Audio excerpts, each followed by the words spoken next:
Hello and welcome to another episode of Stories from the Set. My name's Jesus. I will be your personal Gezus. Today's episode we are talking with Leo Majors. He is a film student at Purdue University, go Boilermakers, and is out here for the summer hoping to find some experience on a professional set to pad that resume before he returns to college.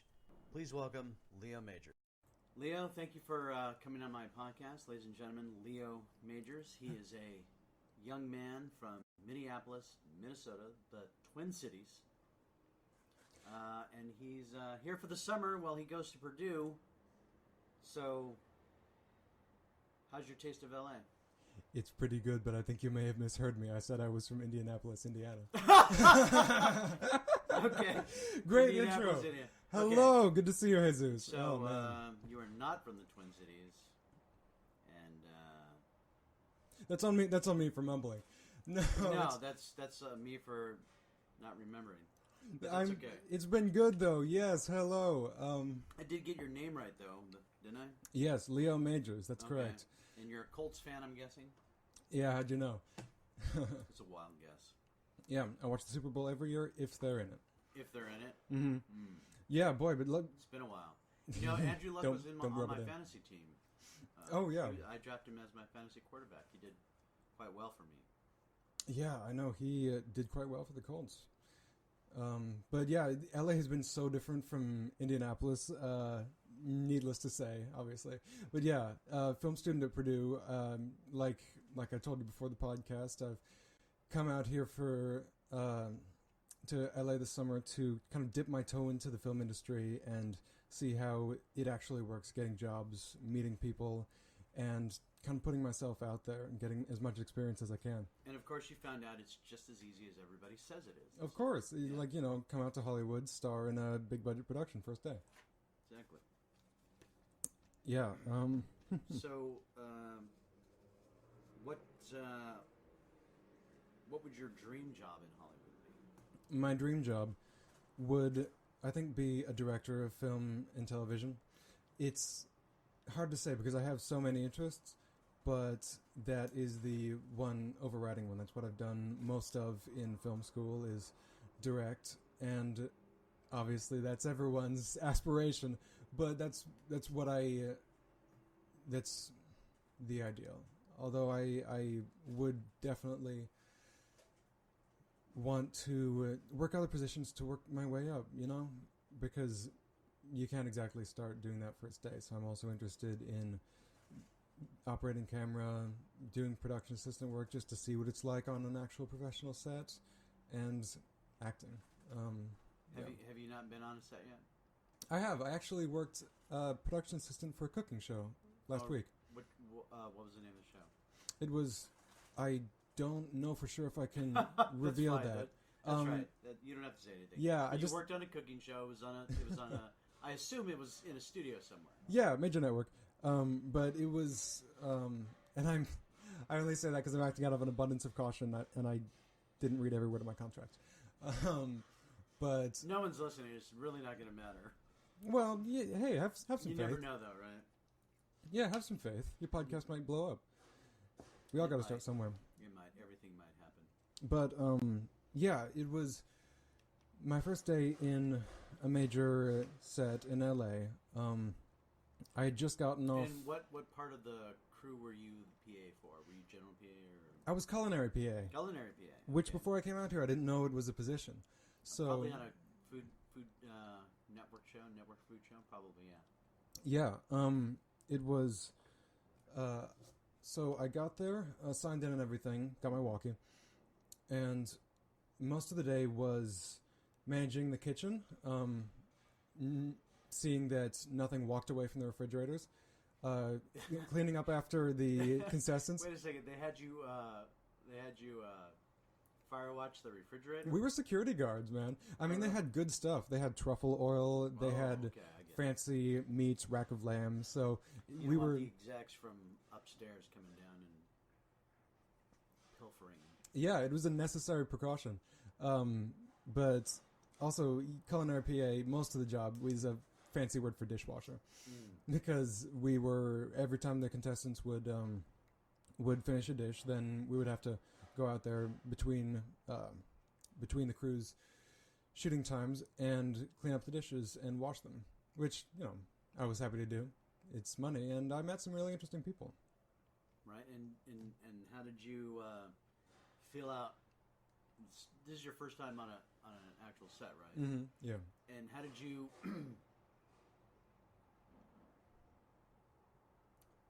How'd you do with the networking? I guess is my question. I was nervous.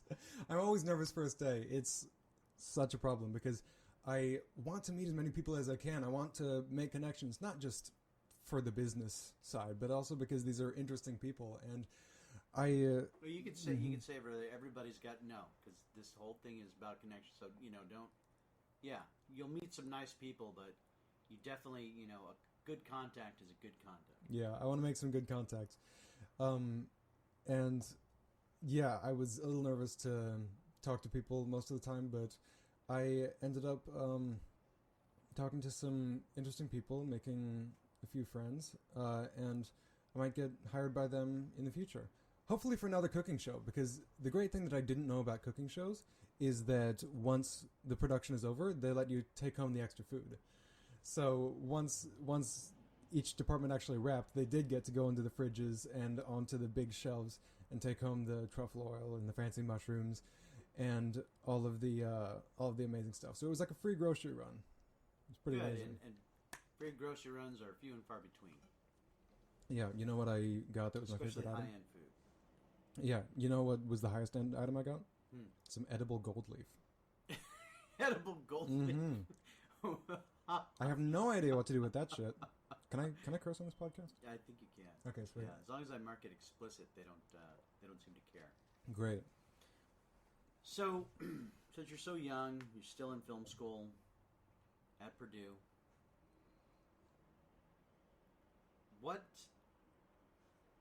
Was there a specific movie, or did you that said, "Ooh, that's something I want to do," like as growing up, or? Yeah, the way I started was actually on my high school news team, because You started off as a reporter. Yeah, in a manner of speaking, I did some reporting and but I was more focused on the segments in between the news. So commercials. Entertainment segments, actually. We had a lot of, it was high school news, so we had a lot of fun with it. Okay. And a lot of the people in my high school was full of bad kids, would use that class as an excuse to go, just hang out somewhere in the school and do absolutely nothing for the period. But I was like, wait, I can make funny shit for the school news and, have the whole school laugh so at it me? wasn't a newspaper, it was a Oh, excuse me. show. Did I not say news channel? No, I just assumed it was a newspaper because, me growing up, we didn't have a news channel at our school. I say school news. That makes people think of newspaper. Right. No, yeah, it was a broadcast thing that was on the... Very cool, very cool. That's a good high school to go to. During homeroom. But yeah, that got me thinking that this is the most interesting thing I've ever done, getting together actors and choosing camera angles, and maybe I appreciated a little bit of the "Hey Leo, great segment" during lunch. Everybody enjoys praise.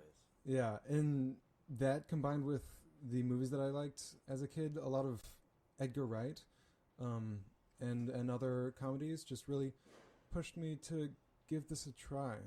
And I'm still not entirely sure which section I want to go to, and that's why I'm trying as much as I can out here between production assisting and going out for acting. I signed up for central casting the other day. Good thing to do. Yeah. Whatever's going to pay the bills. I mean, $50 for sitting around all day and, jeans and a t-shirt, maybe on the beach is not a bad gig. Yeah, not at all. Although, you get some really interesting calls through that thing. I got, as your listeners will probably know, I got a text the other day that said, "Casting for alien types only. Must be willing to wear prosthetics and buzz your hair." And I was like, man, you're really testing me. I really want to know what an alien type is. Like, what is I'm a little offended. alien type? I'm a little offended that they reached out to me for that one. I know I'm a little tall and skinny and pale, but damn. So, probably should eat on the phone, on this, but No, pass me some of those. Pass me some of that trail mix. We'll make an ASMR video. yeah, You know what ASMR is? yeah, weird. Yeah, no kidding. I find it annoying. I just want one of those ASMR YouTubers to scream, just once. That's all. That's all I would need. So the other day, yeah, it's really weird. I don't want anybody whispering in my ear that's not going to tell me to fuck them. You know what I mean? Well, some of them do. That's the appeal. Yeah, that's weird. Going on YouTube to listen to that. Okay, but anyway. So, you had your did you make contacts on the set? Do you have somebody now in your phone that you're like, oh, hey, I'm available, that you can contact, like you're going to go back to school and maybe you're going to come back to Los Angeles next summer.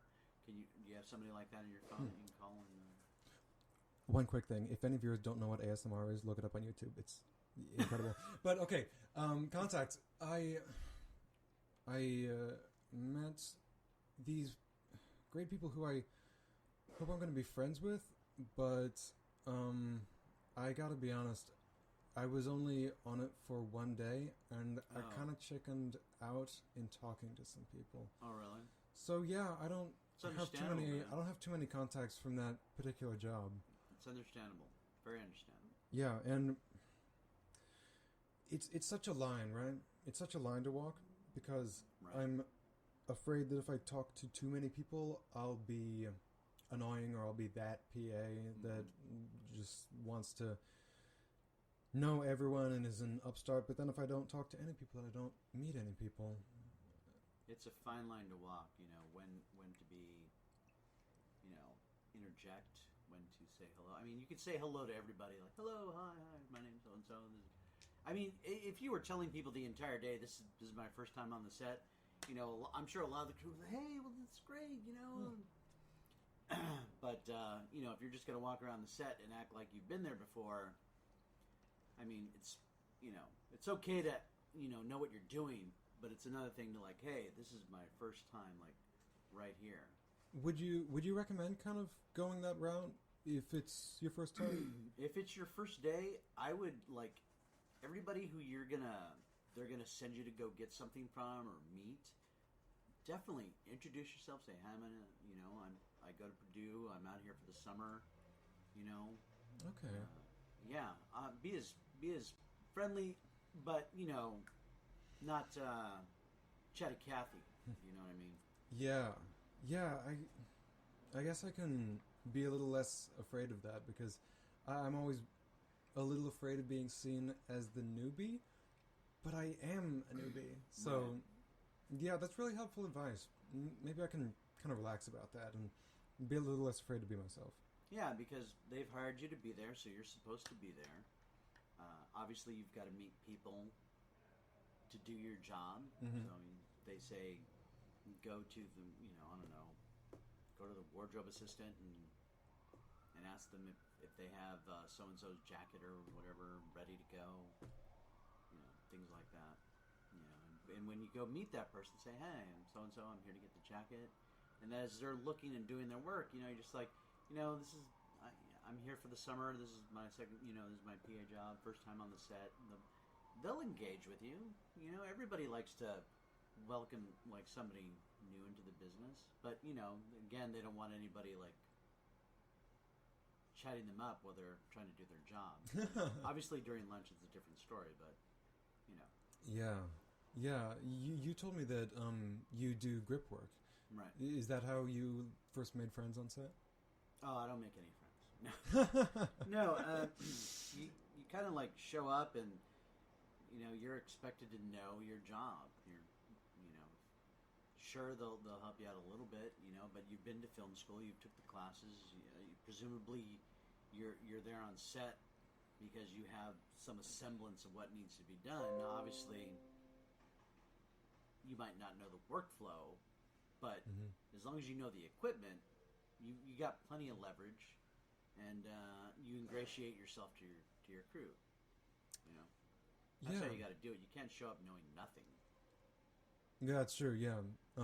You mean you can't or you shouldn't? You shouldn't. It'd be ridiculous. Why would you show up for a job you're unqualified to even do? They can't show you how to do it. You're there to work. You're not there to learn. I mean, obviously there's some learning going on, but they're not there to tell you, when someone says, go get a platypus, you better know what a platypus is. You know what? You're right. Next shoot I'm on, I'm going to be confident. I have a right to be there. I'm going to go up and say, hey, Mr. James Cameron, I'm Leo Majors. Good to meet you. No. No. Oh, that's hilarious. Yeah, don't do that. But actually, a real confidence thing, actually, before you go on the set, and this is proven, you can go on YouTube and see a TED Talk about it. Just before you walk on, when you get out of your car, just ball your fist, put your hand on your hips, spread your legs about shoulder width apart. Okay. Just stand there and meditate for so long. It actually boosts your confidence level when you do that. You're standing in the Superman position, which is what it's nicknamed. It's a power pose. It's a power pose, yeah, and it gets you ready helps you engage. Interesting. I feel calmer just sitting like this. Yeah. That's a good tip. So, aside from the one cooking show, what else have you done since you've gotten here? Well, How long have you been here, by the way?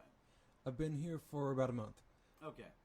Yeah, I'm actually staying, affording my lodging by pet sitting for people, with my girlfriend. So, we have signed on to pet sit certain people, babysit their homes and their pets while they're away. So we are staying rent-free, basically, for the summer. And amazing, props to my girlfriend for basically organizing all of that stuff, which has let us be out here and look for these jobs without having to pay for lodging. That's a good gig to get when you're from out of town. Rent-free for the summer in Los Angeles? Kudos to you. Yeah, I never knew that was an option until recently before coming out here. So if anyone wants to travel for work, I would recommend pet sitting, because that's a pretty good way to find lodging. For wealthy people who are going to be out of town. Exactly. Beverly Hills, Long Beach. I'm staying in Long Beach right now. I was in West Hollywood and then Pasadena and then nice Long parts Beach. Of Long Beach. Don't let anybody tell you differently. No one has so far. That's the thing. That's the thing. That used to be a joke back in the 80s. Oh, I see. Yeah. You're going to have to tell me the bad parts, because I've only seen the good. That's the thing. I didn't fall in love with Hollywood very quickly. I know there's a sort of mythology around it, and it's the rolling hills and everything. But when I was staying in Hollywood, I didn't think it was... I thought it was maybe a little run down. It wasn't that amazing. This may be committing treason. This may be committing treason by saying this on this LA-based podcast, but it's kind of, you wake up in the morning and you got to go get your cup of coffee, and you got to walk over a couple of homeless people to get there. I understand. Mm-hmm. It's kind of disillusion. There's a disillusion to it.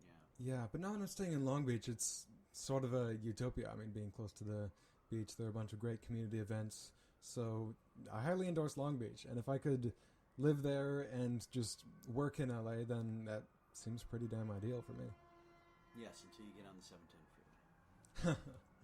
Yeah, I don't think I've had to do much of that yet. But you asked about what I'm working on in the future. So you've been on your first set. Have you worked since then? I've been talking to people about working more in July. So I am signed on to work on a couple of student projects. Okay. There's a short film from a guy who just graduated USC, I believe. Okay, that sounds good. There's a workshop for directing for women that the American Film Institute is having where they need a boom operator, and I am doing that also. Good. Sounds like a really interesting project. Now, feel free to, I don't know, I assume there's some sort of message board. There seems to be, but feel free to put your name and phone number for people to contact you, because while you're in town, let them know the dates that you're going to be here. Put them up at USC, put it up at UCLA, put it up at AFI, you'll get phone calls because everybody loves free work. That's true. And you know what? But if you can get paid out of it, that's even better. Yeah, and I've been looking at job board Facebook groups and trying to meet people who can network and help me find more work. I haven't posted about myself yet because I don't know exactly what to advertise. So obviously, you should honestly. I'll show you the groups that I'm on Facebook. Mm-hmm. You should really just say, hey, give them your name.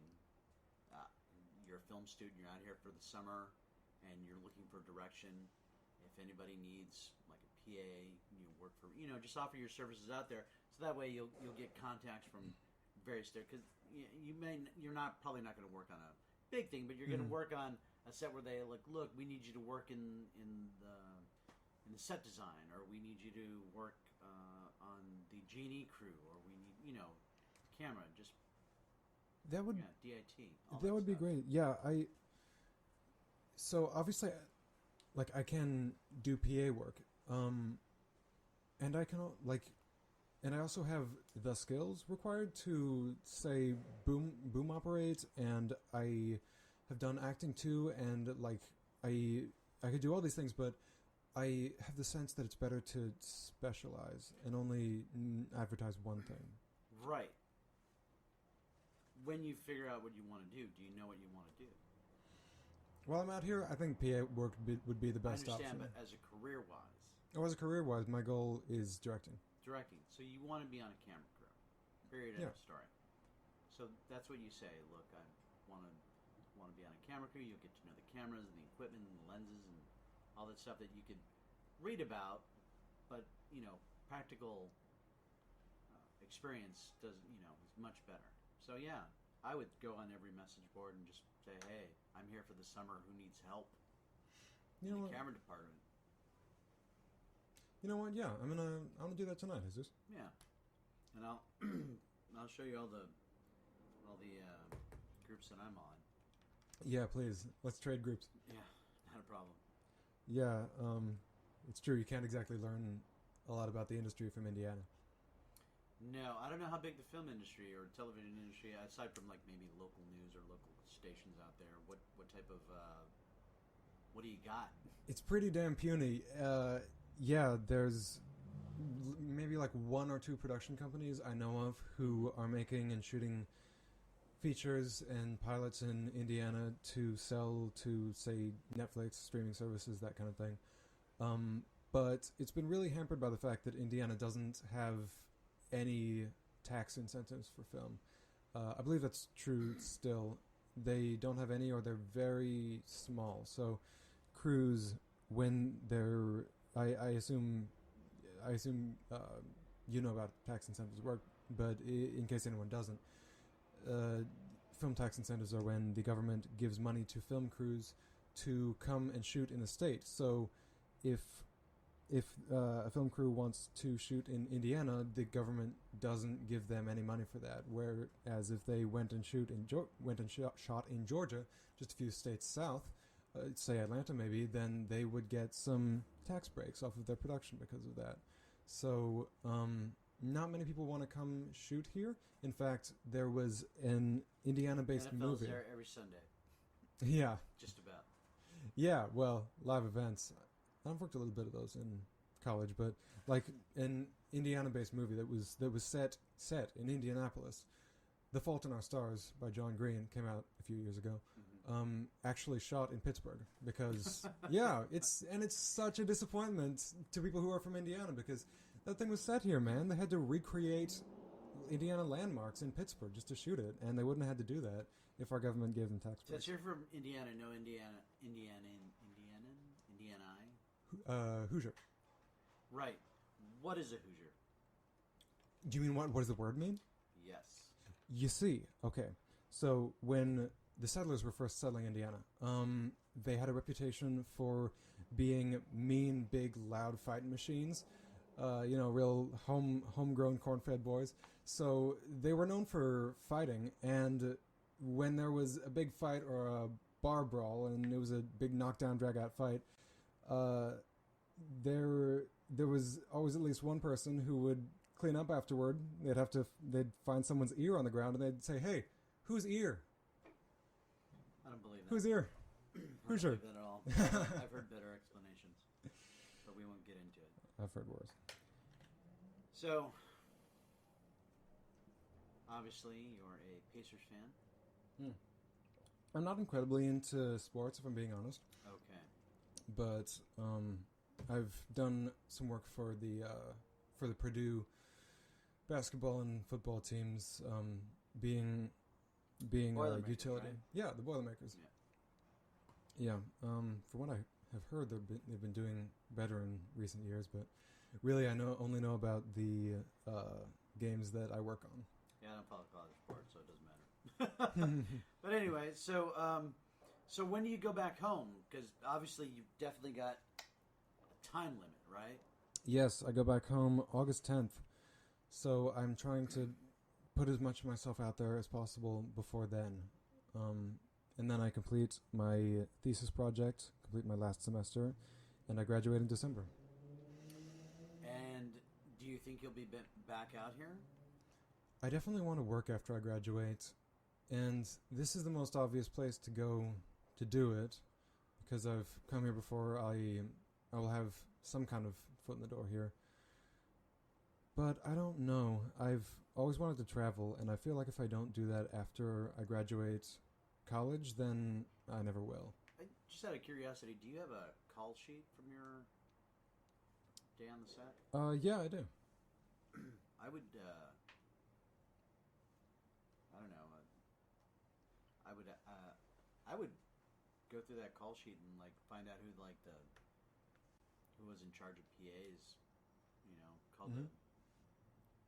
I don't know. I never really had to deal with them, but I would call somebody on that sheet and see if you could find some more work and let them know that you're only here for a certain amount of time, and maybe tell or actually contact the person that was directly above you, in charge of you, and ask them.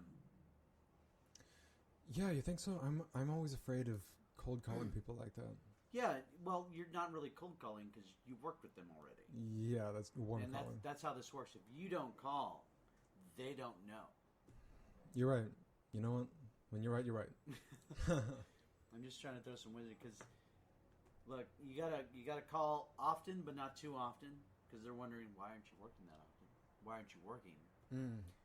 But you want to call often enough that you're in their mind, Okay. Yeah, worst thing they can say is no, I guess. That would be the worst thing they could say. Yeah. And if they don't have anything for you, maybe they know somebody who does. Or maybe the person that was in charge of you would be able to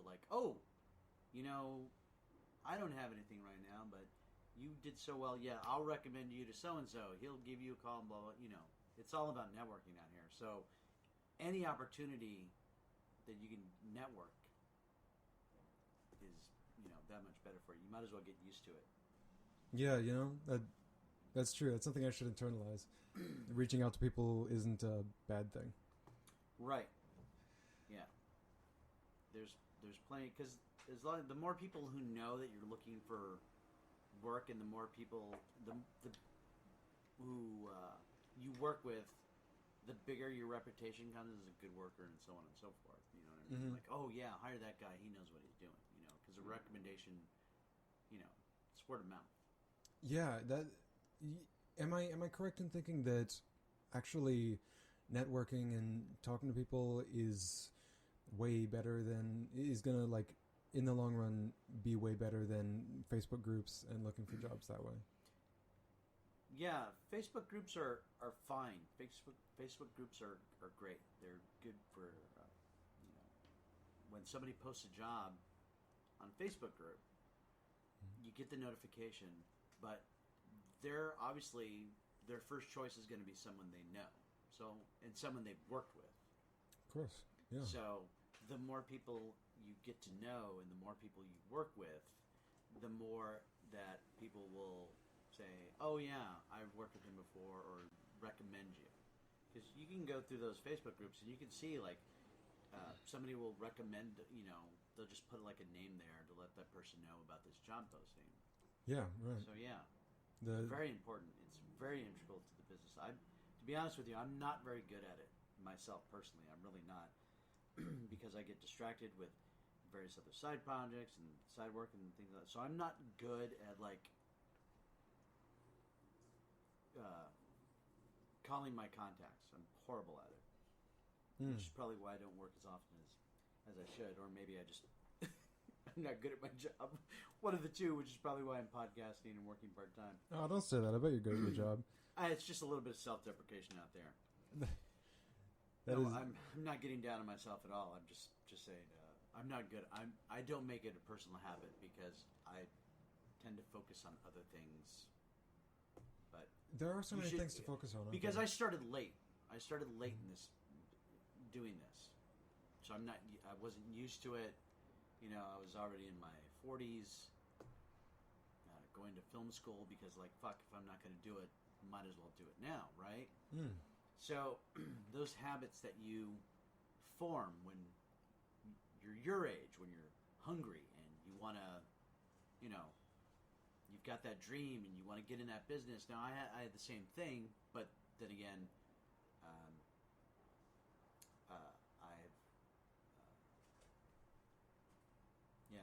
really no excuses. I mean, I just didn't make a habit of it. Cutting this out. Anyway, but yeah, make a habit of it. Put a notification in your phone. Hey, the last time you talked to somebody, you know, and then maybe like a month later you put it on there and say, hey, how you doing? It's always those little strings you got to pull. Those little networking habits. Yeah, that is something I want to get in my head. That I'm good at telling people about, but never do myself. So, you know. Well, do you like what you're doing right now? I definitely don't like freelancing. I really don't. I enjoy working on the set. I really do. I enjoy the stories that we tell. I enjoy the camaraderie. I enjoy seeing a problem and finding a solution. But I personally feel like I bother people. That's just a personality thing I have. You know, I don't want to bother anybody. So. You know, I think that sometimes too. Right, that's not a good thing to think if you want to be in this business. I mean, it stops it's not you from a reaching bother out, if you doesn't work it? with them. You know what I mean? It's not a bother but I tend to think it that way, and I have been in therapy for many years, so that's my hookup. But you know, you're young, you could break yourself of that habit. I'm sure I could break myself of that habit as well, but you know. Yeah, never too late. Never too late. You're meeting new people through this, aren't you? Yes, I meet a lot of new people. It's very great. I enjoy it. But I do like working on a set. Yeah, so do I. That's the one time when I'm kind of not worried about all of the logistics of like getting work and networking and finding things, and it's like, okay, I can just work and do the thing that I like now. And it really helps you working in a situation where you have deadlines.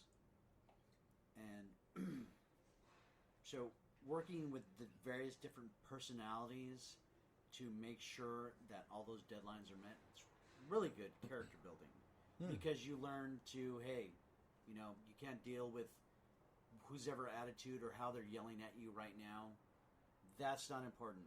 What's important is that they need to yell for whatever reason, and you just got to be like, there, okay, just tell me what you need me to do. You can continue to yell, but just tell me what you need me to do. I know exactly the kind of person you're talking about. Right. Oh my gosh.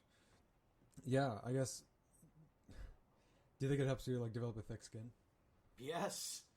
yes, because you can't burn bridges here. You can't piss people off. You know, you have to act like an adult. You have to deal with people. Yeah. You know? People skills.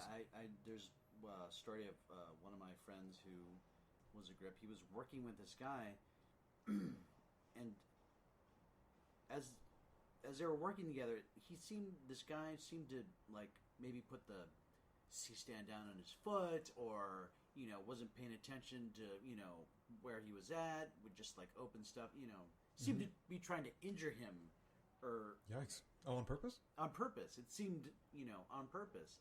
Jesus. But he just kind of like, fuck it, dude. It's his issue, he just had to figure out a way around it, because that was his boss at the time, That was the, I think it was the best boy.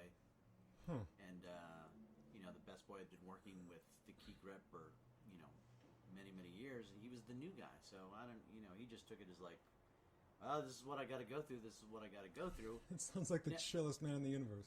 Yes, well, he did bring it up to the key grip when it happened, more than one day in a row. Then he knew for sure this was not an accident. Once he had lost both feet. Right. But yeah. So, he brought it up, and, this is right, but that's how, you deal with it. Yeah, it's like you are not the most important person on set, and kind of no one is. It's the production that matters. Right, and as a PA, you're gonna go over to somebody who, like, let's say, for example, someone needs petty cash, and you gotta, like, okay, gonna go get petty cash from so-and-so, and, like, you're gonna go to the petty cash person, and they're gonna say, who needs the money? I already gave it. There's gonna be an argument, and you just gotta, like, you're just the messenger, so you gotta learn to take all that shit, I guess is the best word for it. Take your lumps. Yeah. Take your lumps on the way in. Yeah. That's what I like about filmmaking, though, is that you can't do it alone, and you always have to be collaborating with someone. But it's hard. Yeah, I used to make shitty little YouTube videos when I was younger, and those were like one-man productions, and I think it's impossible to create a good work of, like, film, video, TV, anything with just one person. I think that's what I like about this art form. The people who do that are called auteurs. But even they need help. I mean, they need someone to hold the camera. They need someone to act. Oscar for Best Cinematographer, wasn't he the director of the film as well? Roma, wasn't that the guy who? Was that Alfonso Cuarón? Yeah, I don't know. I didn't watch the Oscars, and I didn't watch Roma, so. Yeah, but like, even that wasn't all him. He had storyboard artists and like a composer. What I'm trying to say is, you can do it all. I'm sure. What's his name? Kubrick. I mean, he obviously had quite a bit of say in all his films. And I appreciate that artistic voice that you can see. Yeah, you definitely want people, because I tell you, I tried do this podcast. I tried setting up a video camera over here, so like there would be like some images, but then I forget about the video camera battery going dead because I didn't think about plugging it in because I didn't know how long the podcast was going on. It's just simple things that take you out of what you're doing. You need help. The reason why this is all audio, and maybe I'll put some pictures up as we're talking, is because I don't want to be distracted. You know what I would love? You know what I would love to see? Stanley Kubrick's YouTube channel. Stanley Kubrick's YouTube channel. Like and subscribe for more Kubrick content. That would be an interesting channel. I would love to see. Oh man, can you imagine how crazy he'd be in this world? He came up in this world is like, oh, fuck it, forget film. YouTube is where it's at. Kubrick is a millennial. That's I'm gonna make you spit out your water. Yeah, I almost did. These are the kind of things I wish I had a time machine for. I'm just imagining this crazy bearded man just like yelling a vlog into a microphone. At least he wouldn't have any actors to kick around. Hey. No. That's hilarious. So who are your favorite directors? Obviously you have more than one, everybody does. Mm-hmm. Edgar Wright is a big one. There's something about his comedy and his use of music. Two things that I love. I like to say that my two big loves in this world are film and music. And I just, when they come together, chef kiss. So you were a big fan of La La Land, I guess.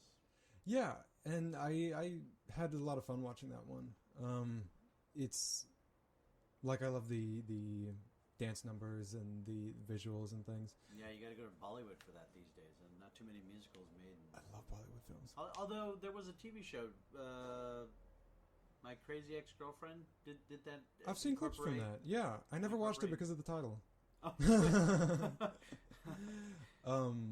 Yeah, and I do love musicals, like stage and screen, and Favorite musical?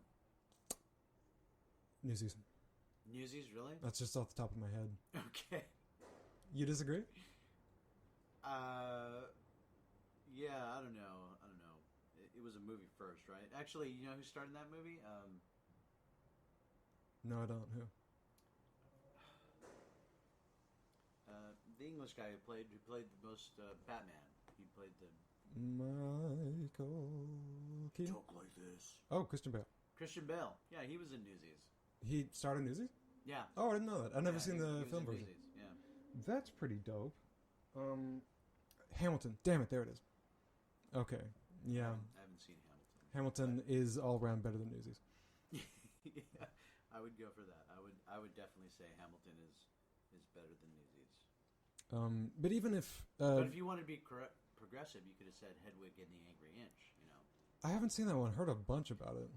that's a weird one, but yeah, I like weird. then you'll definitely like it. It's definitely out there. I will see that one next. That was Thanks actually for the a rec. B movie first, I believe. Yeah, I think some guy. Oh, did you like it? I tried watching it, and I just like, nope, not for me. I mean, I'm all in for like creative and artsy films, and this definitely had its niche. Like if you were into punk rock and you were into. The viewers can't see the leather jacket hanging on the chair behind me. That sounds very up my alley. Oh, really, punk rock? Mm-hmm. Yeah. Mm-hmm. Yeah, I love me a Favorite good punk punk rock rock show. The Sex Pistols, the Dead Kennedys. There's a local one to Purdue actually called Dissonance and Dissent. Oh, really? They're a ska punk band. They're pretty crazy. Yeah, I like the political stuff. No Ramones, huh? No, I never was hooked on them. The kind of musicality of it really matters to me. Mm-hmm. So the Clash. Also haven't checked them out. I like to get like very into one artist before moving on to the next. I get it. Totally understand. Yeah, you may expose me as a fake punk if you wish. No. It's just it's so funny because when you really think about it, there was probably really only one punk band. Maybe I probably couldn't even name another one, but it was the Sex Pistols. And punk rock was a bunch of guys who didn't know how to play instruments playing music. That's what punk rock was. There was only one band. Every other band after that was like, ooh, I want to be like that. I want to. But yeah, it all worked. I think. You think it was kind of imitation from the start? Well, they were put together, to promote a clothing store in London. The Sex Pistols? Yeah, Oh, interesting. yeah, that's how they got started. Wow. It's really weird. Now I should have asked you the questions about punk. You know far more than I do. Well, I've been around a little bit longer, and my girlfriend is totally into the Sex Pistols. Yeah. Was it one of those sort of punk rock like DIY fashion stores that was like, or was it like a big brand? I have no idea. It was just some store in London that some guy said, "Let me put together a rock band and have them playing music outside." I just think he was going for like a look. These guys look like a punk rock band. Huh. They just happened to write a hit song.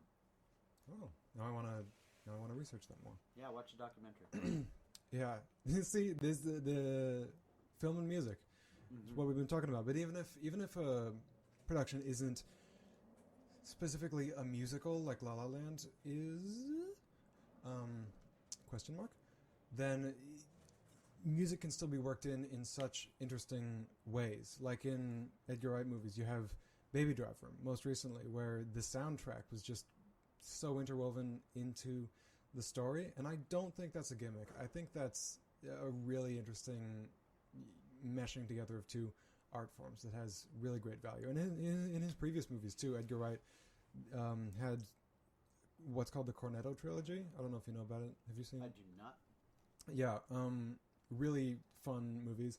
There's Shaun of the Dead, Hot Fuzz, and The World's End. I didn't know they had a name. Yeah, shows you how deep I am into this particular content. Yeah, I can see that. But yeah, the music and the rhythm and style of comedy is hilarious to me. It's a very specific, fast-paced, very British style of comedy that I would love to maybe emulate, maybe try my own spin on. That's what I really like about directors. They really put their spin on it. Like, just to give you an example, now his name is escaping me. Is it Wes Anderson? He's the one who does all those, like, sort of pastel, awkward. Right. He did Grand Budapest Hotel. He did that camp one. Moonrise Kingdom. Moonrise Kingdom. Yeah, like him. So I had no idea that he made the I don't know if it was a stop motion animation about a fox. I can't remember the Fantastic Mr. Fox. Yeah, I had no idea it was Wes Anderson. No clue who the director was. I wasn't paying attention. I was just watching it on TV. Mm-hmm. And as I'm watching it, I'm like, wow, this has a real Wes Anderson rhythm to it. You know, it's the rhythm that the director, like... Wow, this poser. Right. This Wes Anderson thief. And then I was like, oh my God, it is Wes. I was wondering the whole time. I'm like, this guy's really ripping off the Wes Anderson rhythm. I guess you can call it that. You know, and if you watch Soderbergh, he's obviously going to give you a different color to depict what's happening in that scene. And yeah, very, very fun. That's like, I feel like that's one of the most stylized major directors right now is Wes Anderson, because you can't watch something like you watch that. You can't watch it without knowing it's a Wes Anderson film. Like, maybe if you've only seen one of his movies. But I love that thumbprint that directors usually leave on their work too. And it's kind of a conflict, because like I love the collaborative nature of movies, but it's always so interesting to see individual touches that filmmakers put on those. So I value both. I can value both. So is there a movie that you really like that you would be ashamed to tell people, like, oh yeah? Oh, the guilty pleasure. Yeah. Oh, you've nailed me with this one. Yeah. It's called The Master of Disguise. The Master of Disguise. Okay. You haven't heard of it? Nope. It's a Happy Madison production. Oh, really? Uh-huh. It stars Dana Carvey from SNL, and it was made like early 2000s, I believe. It's about an Italian-American man who is... Who's playing the Italian-American man? Dana Carvey. Dana Carvey, okay. Yep. Just wanted to make sure. Yep. He is the heir to a long family of people who have the sort of mysterious superpower to disguise themselves. Like, completely. Like, look like completely like another person. And instead of being a party trick, this is somehow like a way to do espionage and like take down evil billionaires. Okay. All right. I have not seen that movie. And this like bumbling Italian-American man, who, by the way, his name is Pistachio. Okay. So he's given a traditional Italian name. Absolutely. Very authentic. I don't think there are any Italian people in that movie. He takes down this evil billionaire played by Data from Star Trek. Help me out. Do you know that guy? Data from Star Trek? Yeah. Brent Spiner, played by Brent Spiner. And it's so bad, but I watched it when I was so young, so to me it's so good. By the way, their power does not just extend to white people, it also extends to like people of other races, which it gets pretty damn politically, it gets pretty damn like offensive. So you couldn't do it in today's climate, I'm guessing. Yeah, no, you couldn't. And like and you wouldn't want to either. But I can, since I know it's like such shit, I can laugh at it now. You getting a call? Yeah, I'm just telling him. Picking the thing, tell him. I'm doing Foley work. Do it. Send the message. Do you need to swipe? Oh, maybe I do need to swipe. Doesn't matter. Anyway. So yeah, I have a guilty pleasure too. Please tell. I didn't watch this as a child. I watched this as probably around your age. The movie Bring It On, I'll tell you. I've seen Kristen previews. Dunst. That's a great movie. I loved it. I remember seeing I've never seen it, but I remember seeing the previews for it, and it always looked like they were just like playing up the sex so much. Is that accurate? I don't think so. It seemed Really? pretty. It was cheerleading. I don't know. I thought it was a fun movie. I enjoyed it. That's my guilty pleasure. Huh? Maybe teenage me's mind was somewhere else. Maybe. It's a cheerleading movie. Is it like? It's a cheerleading competition movie where they find out their team captain for all these years has been going down to the inner city and stealing dance routines from these cheerleaders, and claiming that she came up with them, and then because her team has like won the state championship, like I don't know, 3-4 years in a row, something like that. Oh, okay. So, but these girls haven't been able to afford to go to these competitions, but this year they are. Oh, so there are underdog heroes that can actually like get back at the people who've been stealing I their don't moves. remember who wins though. To be honest with you, it's been so long since I've seen it, but I remember watching that movie over and over again many a time. Yeah, that legitimately sounds good. Mine was my guilty pleasure was kind of a shit show. That sounds good. Yeah, well, Adam Sandler, he's got his hits and he's got a lot of misses. Oh, was that one Adam Sandler too? You said it's Happy Madison? Oh, yeah. You were talking about mine, not yours. Right. Yeah. I don't know who did Bring It On, to be honest with you. I believe Master of Disguise has a 0% rating on Rotten Tomatoes. I think it is the rare 0. Good. I'm sure there's another one out there. There was a really horrible B movie when I was a kid called Attack of the Killer Tomatoes, which was a movie about tomatoes that got mutant tomatoes that attacked people and killed them. It sounds pretty fantastic. Pretty fantastic. As a child, I wanted to see that movie. My parents would not spend the money.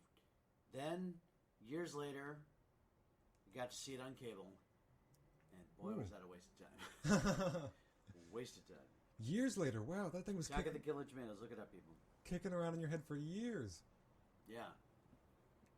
Wow, how B-movie was it? Was it like amateur-ass, like Birdemic I don't shit? remember. I just remember at one point there was tomatoes of various different sizes being rolled down hills, running after people. It was ridiculous. I think they got that scene from... How that movie got made, I'll never know. I think they got that scene from Sergei Eisenstein. Yeah, they probably got it. I think they stole it directly from the Battle of Potemkin. Thank you for knowing what I'm talking about, because I was going to be so... I thought that was going to flop so hard. No, I went to film school. I remember things. Where'd you go? They teach you that. I've actually, it's funny. I went to LACC. I got a friend going there. Which I'll guarantee you is probably the Hollywood Reporter. I don't remember what year it was. Said it got an honorable mention as the top 26 film school in the United States. Which I'm like, fuck yeah, because I went. I worked on student films at USC, at AFI, at UCLA, and I was very underwhelmed by the amount of money that they were paying to go there. How horrible their equipment was. How Really? yeah, like I couldn't believe I saw stingers that had been wrapped so poorly that they had kind of a spiral in them. It was horrible. It was like, this is USC and this is the stingers they're giving me to work with. It's ridiculous. Yeah, I guess it's... And AFI, their lighting equipment, I don't know, it's probably made in the 60s, 70s, something like that. Wow. I mean, it was not new stuff. I can say that much. Oh. I don't want to say that far back, but it was pretty fucking old. Wow. Yeah, I guess. I don't know. Prestige isn't everything. No, it's not. And now I'll give you an example. One of the guys who went to my school, Enzo Williams, I think that's his name. That's his last name. I know his first name's Enzo. He's from the Philippines, and you watched what he did as compared to what everyone else in the class was doing when it came to their student projects, and you realize, oh yeah, that guy's got talent. You know, if you got talent, you have talent. You know, if you want to learn something, you're going to learn something. You don't need to go to USC, UCLA, AFI, NYU, any of those major schools, because nobody cares where you went to school. I mean, maybe it'll get you your first job. Maybe it'll, you know, there's that benefit to that. You're with, oh, you went blah, blah, blah. Comes with a little prestige. Oh, he went to the USC. Oh, you went to USC. Yeah, but once you get on the set, nobody gives a fuck. They just want to make sure, they just want to know, can you do your job? You know, it's kind of reassuring that skill like that shines through regardless. Yeah, I'm like, why are you here? I literally told him that. He went back to the Philippines, but I asked him, I'm like, what are you doing here? You should be making films already. Mm-hmm. You know, stop wasting your time. His film was like so brilliant. Wow. I mean, it had like a gimbal shot. They attached the camera to the outside of the car and driving up the 101 freeway. I'm like, fuck, dude. No one thought about doing that. I'm curious now. You want to name drop his last name? Enzo Williams. Oh, you already did. Yeah, Enzo Williams. Enzo Nice. Williams. That's cool. Yeah, Filipino director. Anybody in Hollywood who wants a brilliant director who knows what he's doing, Enzo Williams from the Philippines. He's your man. Get him at a good price. Get a great picture out of him. That's gonna be his big break because you it's promote gonna him. be his big break. Listening to this podcast. Someone listening to this podcast. Yeah, that's the dilemma that I'm going through right now because I don't know exactly what I'm going to do after I graduate because I'm about to graduate undergrad, and a lot of my friends are going to graduate school. For what? For film, like I know, but what specific? Like, are they going to for film editing, for cinematography, for? We'll say my girlfriend, for example, is going to USC in the directing program in the School of Cinematic Arts. Okay. And I have to decide whether that's right for me, and I need to do a lot more research. And I'm not going to go into grad school immediately, but I need to weigh whether the advantages like contacts, more experience, that kind of thing, are worth it for the price and the expenditure of time. Well, if you want my opinion, please. Just while she's going through the directorial program, just work on every one of her projects. Yeah. And every one of her friends' projects. Yeah, that's got to be a pretty good idea. But learn almost as much as they will. I mean, I have a friend or someone I interviewed on this podcast.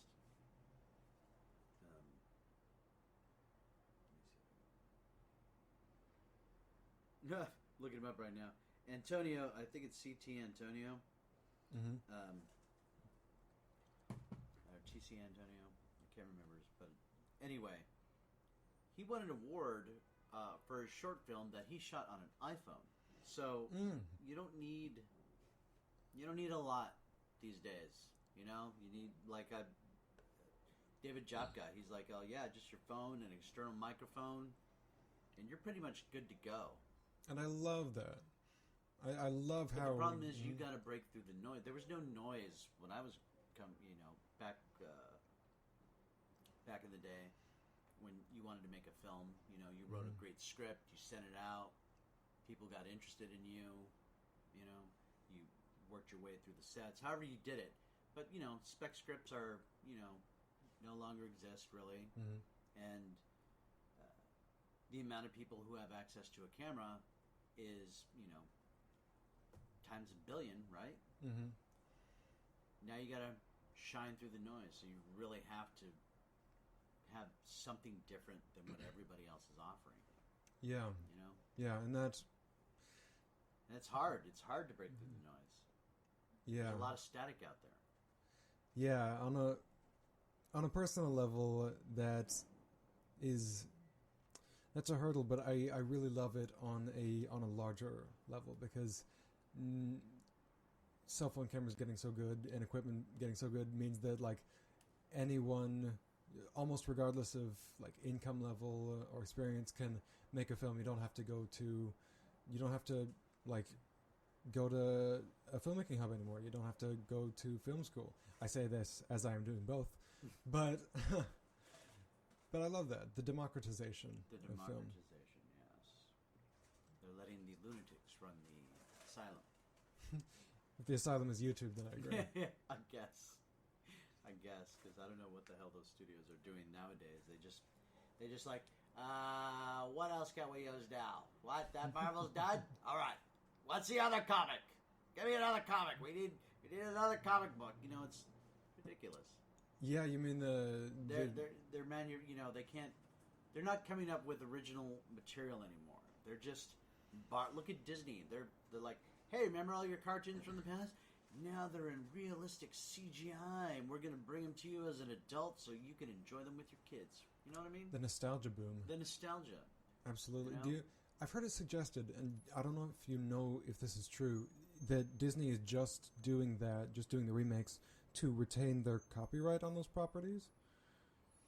I don't know, because copyright law, I think it's like, what? To hold, it's like 70 years or something like that? At least, yeah. So, they're doing it way too early. I could see, like, Cinderella, Bambi, something like that. When, those are back in the 30s. Yeah, I guess 40s. so. Yeah. Snow White and the Seven Dwarfs live action. I don't know if we'll see that or not, but not live action, but CGI'd everywhere. Yeah. The nostalgia boom is pretty ridiculous. It's great. It's a great version of it. It's not like the movies I grew up with. I don't even think Disney was really making movies they had Bedknobs and Broomsticks, and Mary Poppins was a little bit before my time, but there were no like big Disney movies that were coming out. Mm-hmm. We were just getting rehashes from their past. I see. It still seems like, to me, that there's a lot of new, interesting, like fresh content. If you look beyond the like huge Hollywood blockbusters, Well, yeah, like that's what Netflix, look Hulu. at Netflix. Mm-hmm. They're That's like, exactly what we've I'm got thinking $6 billion. We don't know if that's actual cash or just what our stock's worth, but they're throwing money at everything. Yeah, at new filmmakers, at people who have like unique perspectives. Like, I don't know if it's probably not perfect yet, but I think that they're doing something very exciting. Yeah, the only problem is now everybody, Time Warner, Disney, Sony, CBS, everybody's going to be like, oh well, now we need our own streaming service. Our own streaming. I'm like, you know what? I'm not signing up for your streaming service. I'm not going to do it. Yeah, if it's not going to be on Netflix, then I hope you release it and I want to see it, because I'm not paying for Disney. I'm not paying for Warner Brothers. I'm not paying for NBC, ABC. I'm not paying for any of that. All right? You gave it to me for free for years. I'm not going to pay for it now. I still let him fight him out. I cut cable in 2008 for a reason, for Christ's sake. There was a whole bunch of shit I didn't want to see. Yeah. I say let them fight it out. I say let them each create their own little streaming service, and whoever has the best content, whoever makes the most interesting stuff, will rise to the top. I don't think technically they're, by law, they're not allowed to do that. You cannot create your own content, and you cannot distribute your own content. The monopoly laws. Yeah, monopoly Antitrust. laws. They used to do it in the past. Every studio had theaters. Every one. Mm-hmm. Fox, Warner Brothers. If you had a film studio, you had a theater. But that was considered illegal and then a monopoly. So I don't know why it's illegal now, but apparently it doesn't matter when you got billions of dollars that you pay to people. That I have heard of that, and that's surprising. I mean, NBC is creating its own streaming service now. I wonder why it can do that. I don't know. Hmm. There's already laws against it. But anyway, we diverse. Let's get back to you.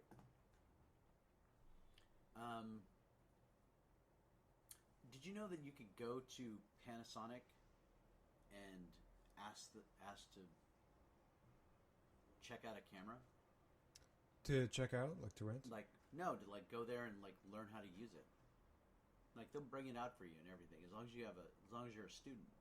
Oh, really? Yes. Oh, interesting. Like there'll be like a little area that's taped off, and they'll bring you the camera that you want and power it up, and you can like learn how to use that camera. Interesting. It's like a free DIY workshop. Kind of, yeah. Interesting. Yeah. I had no idea. At least that's how I remember it. I could be wrong, but yeah, that's something that you can do if you're a student.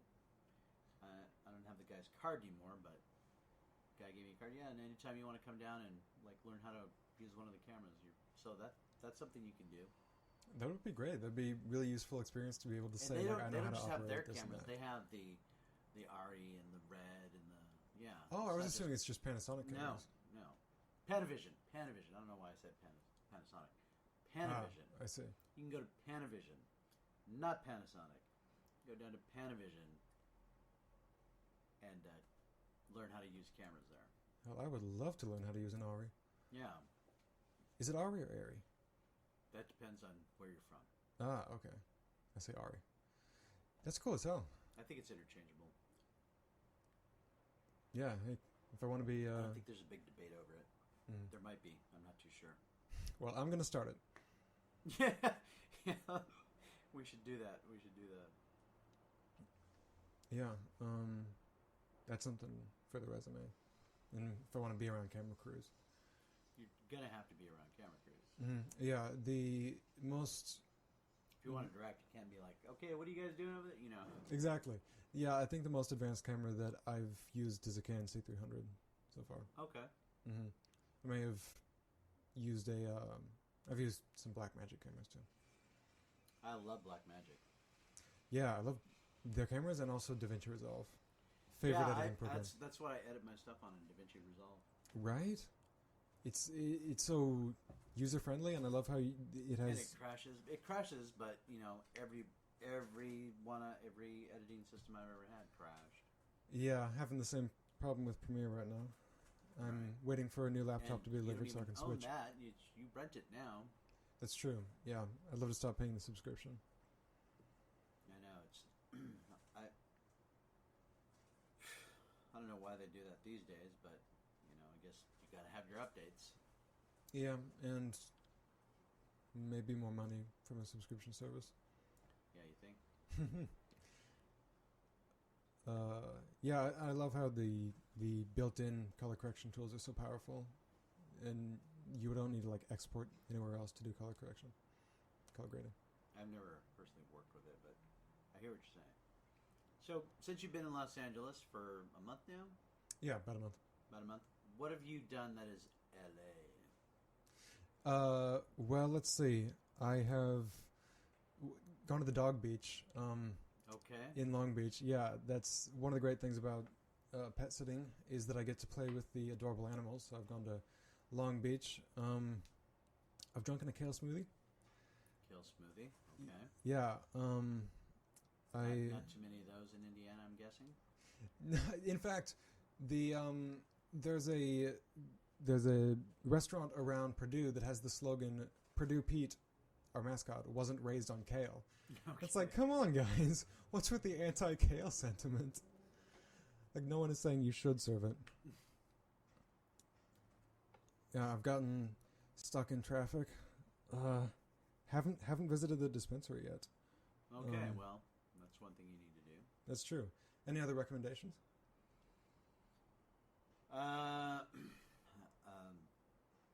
The Formosa Cafe on Santa Monica Boulevard was just remodeled and is going to be opening soon. I'd check that out. It's old school Hollywood. Formosa Cafe. Yeah. While you're here, you probably want to go to Musso and Frank's, another old school Hollywood establishment. that's been around for God knows how long. There's very few of those places left. Let's see. You definitely. Mm-hmm. I don't know what your budget's like, but at least go there for the afternoon. Go to the Hotel Marmont on Sunset Boulevard. Hotel Hang out- Marmont. Yeah, hang out by the pool, hang out by the pool, hang out by the bar. Make a day of it. It's if you want to see celebrities, if you want to go there. Oh, well, Yeah. maybe Hollywood does have something to offer after all. Yeah, it's let's see. Where would I want to go? Scum and Villainy Cantina in Hollywood. You want to check that out? It's Star Wars themed. It's really cool. Oh, really? I didn't know that Yeah. existed. Yeah. It's great. It started off as a pop-up, but that's the longest pop-up I've ever seen in my life. Did they play anything other than the Cantina Band song? I'm sure they do.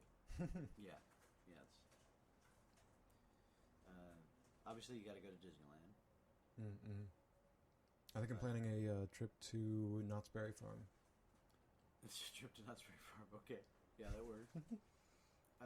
Check out the Warner Brothers studio tour instead of the.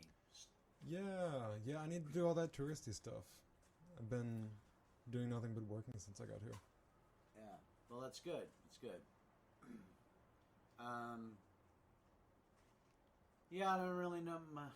It just depends on what you want to do, really. But those are some typical LA things. Go to the farmers market on 3rd and Fairfax. Love that place. Visit Sammy's Camera. Sammy's Camera. Okay. That's right. It's on Fairfax as well. You should message me these. This is good stuff. Put them in my itinerary. I'll put them in an itinerary for you, and how you should start your day, and where you should go, and where you should end. Well, thank you, Jesus. You're welcome. Thank Jesus. Yeah. Yes, I am your personal Jesus. Mm-hmm. So, what are your next projects that you're going to work on? Shorts? There's the USC short, the AFI short, and then I'm Do you also. know what those are about, or are you just working on a student? Are they thesis films, or? One is by someone who just graduated. Actually, I don't know too much about that one yet, but the other is I'm actually working with a Filipino director who has done really interesting stuff in the past. This is a short film about a Filipino immigrant to Las Vegas who is in a Las Vegas cover band while her family remains at home in the Philippines. Which is like, I've read the script and it's really interesting. Very interesting to find out what a Las Vegas cover band is. Yeah, it's like an Elvis impersonator. Okay. Mm-hmm. They play only songs of other people. They never write their own. Right, I know what a cover band is. Oh, she just plays in a cover band in Las Vegas. I thought it was a Las Vegas specific. Like, I get you. Like a genre of cover bands. Like, this is a Las Vegas cover band. Okay. No. Okay, I get it now. Then I'm not so confused anymore. Yeah. I misunderstood. So you're going to be in Vegas for a while. I believe we're shooting. It's actually it actually has to be. It's required to be shot in a 30-mile radius around the American Film Institute. So somehow they're going to fake it, and I'm very interested in seeing that. I'd really like to see that. Yeah, it's a directing workshop for women. A lot of interiors, I'm guessing. Hotel rooms. I'm assuming. I'll be honest. I'm just the boom operator. I never thought about that practicality. Right. Yeah. Huh. I wonder how. Because Vegas definitely has a look that I don't think LA could provide. I mean, you can disguise LA for Chicago, New York, but Las Vegas, that's weird. We'll fix it in post. Although they did do it in CSI, but it was interior, and if they went outside, you wouldn't know. So it can be done. I don't want to say it can't be, but it can definitely be done. They also did the same thing for CSI Miami. That was like shot in like the Long Beach area, so it can be done. Yeah. I spoke too soon. Maybe lots of stock footage, some CGI. So I'm guessing you're not. So they're providing you with all the equipment and everything. Yep, sure are.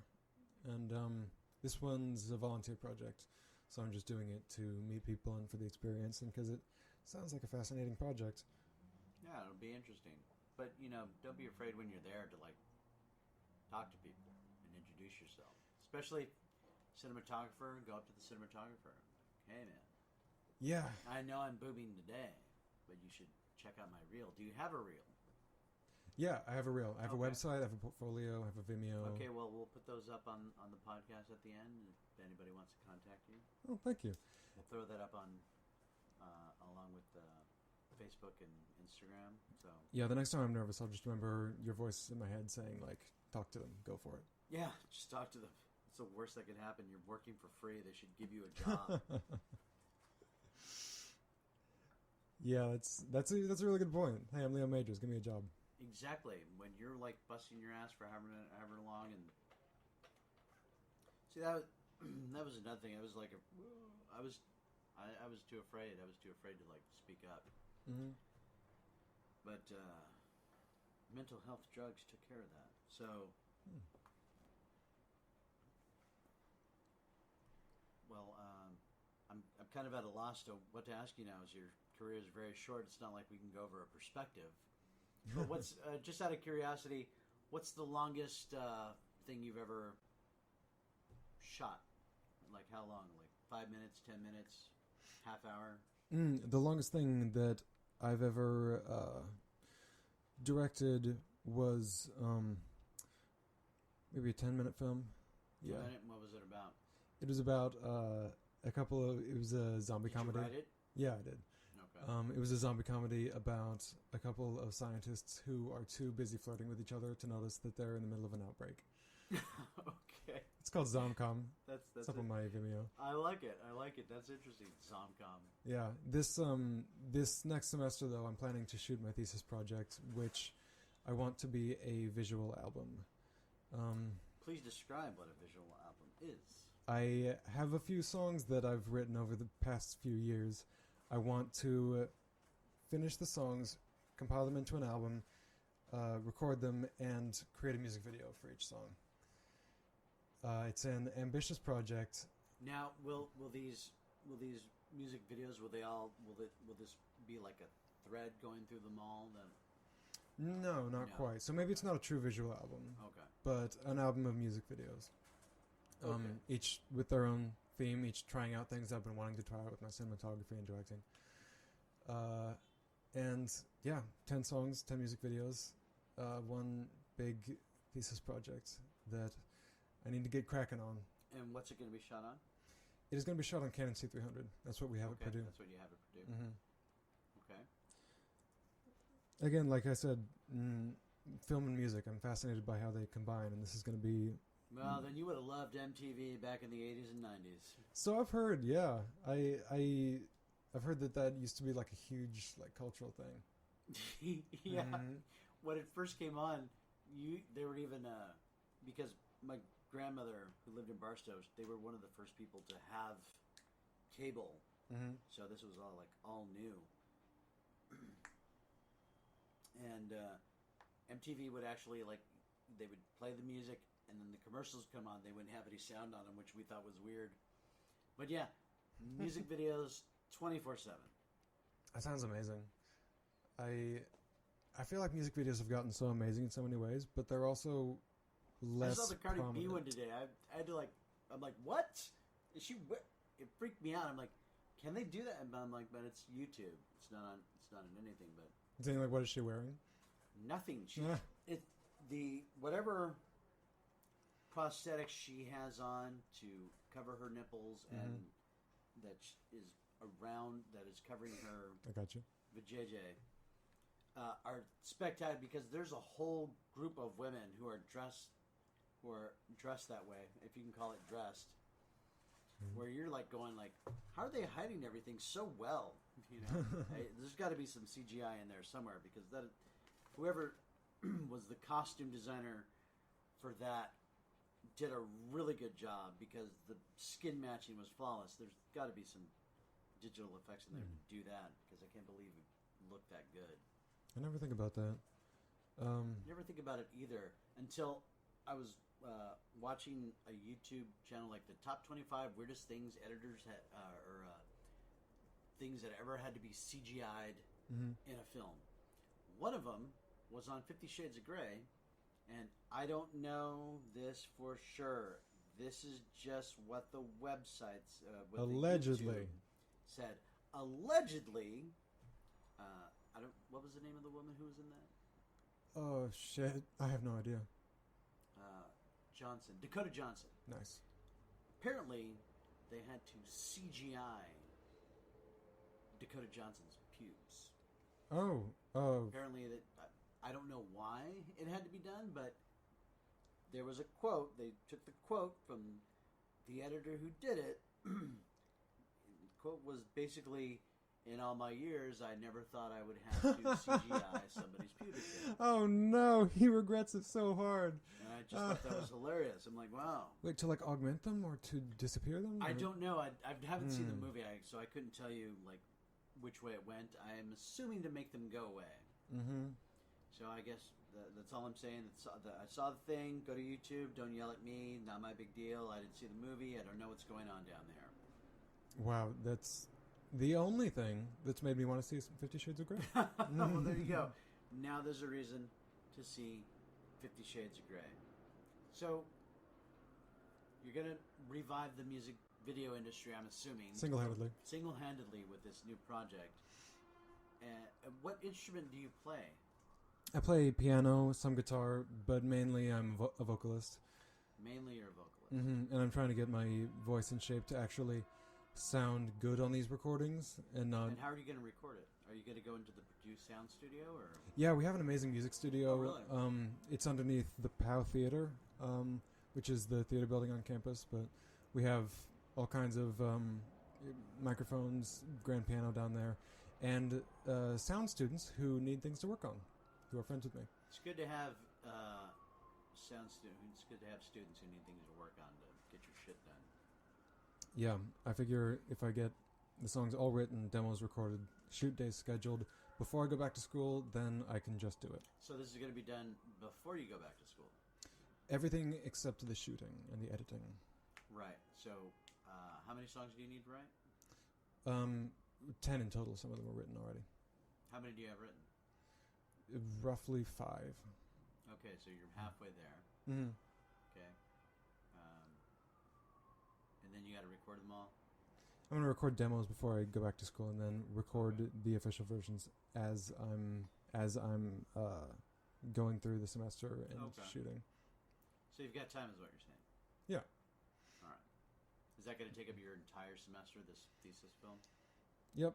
I'm going to spend as little time on my other classes as I can. Are you looking to old videos on YouTube and Vimeo to get inspiration, or do you know exactly what you want for each of them?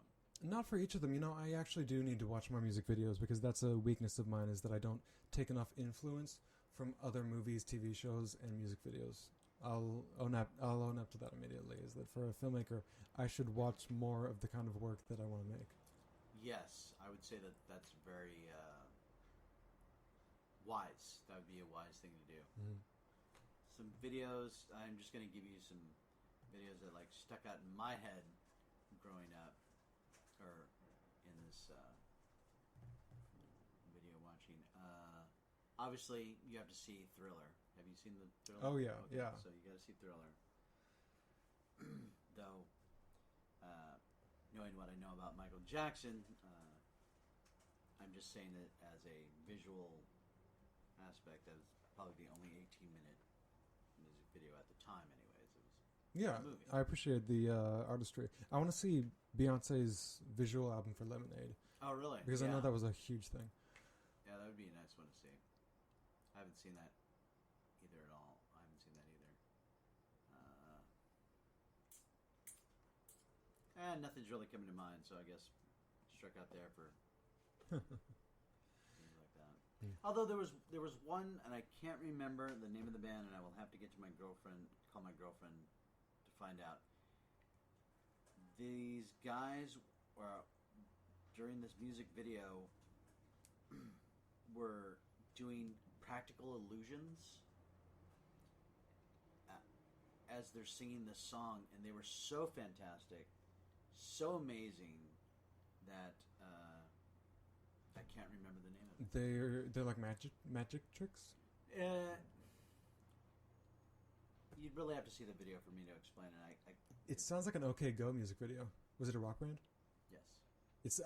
That really sounds like OK Go. They make a whole thing of their music videos, and they're very popular on YouTube because they always do crazy shit, like have choreographed dancing on treadmills, and have like crazy Rube Goldberg devices that go off to the beat of the song. And they're someone I really admire. If you want to see interesting music videos, OK Go, OKGO. That's the name of the band. Okay, I'll remember that. Okay, Go. I'm sure my girlfriend knows all about them. Oh, I should say I should go pretty soon. Okay, because I have some. That's what I was looking at the time, and I'm like, well, it's about time to wrap it up. So, Leo, I want to thank you for coming on. I hope I imparted some wisdom. You really did.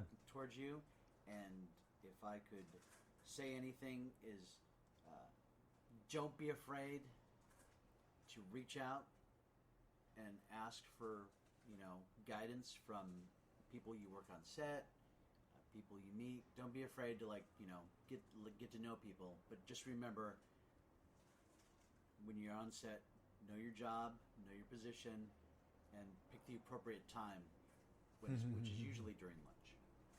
FYI. Unless someone engages you in conversation. Lunch and learn. But yeah, don't be afraid to be friendly and say hi. Yeah, I'll say hi to someone on the next set for you. Okay, great. Is there anything you want to say before you go? How can they reach you? Oh yeah, I'm Leo Majors. Give me a job. My website, my portfolio website is leomajors.com. And you can get to all my stuff via there. It has my email address, my Vimeo, my YouTube, my social media, my LinkedIn, and my work, of course. So, that's how people can get to me. Okay, so if anybody needs a PA out there who's willing to work at very reasonable prices just to get some experience, give Leo a call. Thanks for coming on the show, Leo. I really appreciate it. Thanks for having me, Jesus. Thank you to everyone who listened or downloaded the podcast. I hope you enjoyed the episode. If you did, please hit the subscribe button on the YouTube channel, and while you're at it, hit the notification bell as well. If you decide to share or leave a comment either on my YouTube channel, Facebook, or Instagram, I will give away a promotional button from the unreleased early 90s Marvel movie, The Fantastic Four. If I can find the posters, I'll send one of those as well. Thanks again for taking the time to listen.